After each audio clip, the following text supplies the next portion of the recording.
In a peaceful village, a bold and daring puppy with fiery red fur, captivated by the call of distress from the forest.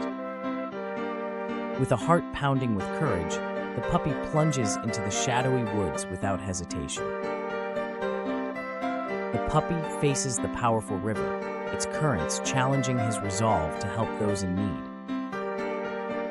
Shadowy figures watch as Sparky navigates past menacing beings, his spirit undaunted by lurking threats.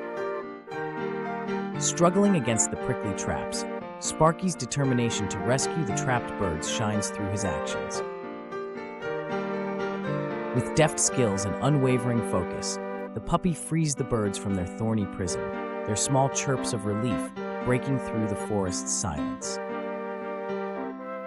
Grateful chirps fill the air as the rescued birds gather around the courageous puppy, their trust in him unwavering.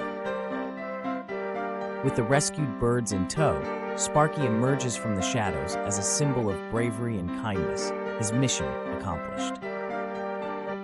The village celebrates the puppy's selflessness, their hearts touched by the courageous deeds of the humble adventurer. Across distant lands, Sparky's legend grows, his story kindling hope and courage in the hearts of those who yearn for heroes. In the village square, children reenact Sparky's daring rescue, their imaginations fueled by the legacy of the fearless adventurer. Time may fade, but Sparky's memory lives on, his statue standing proud as a reminder of the brave and humble puppy who touched the hearts of all.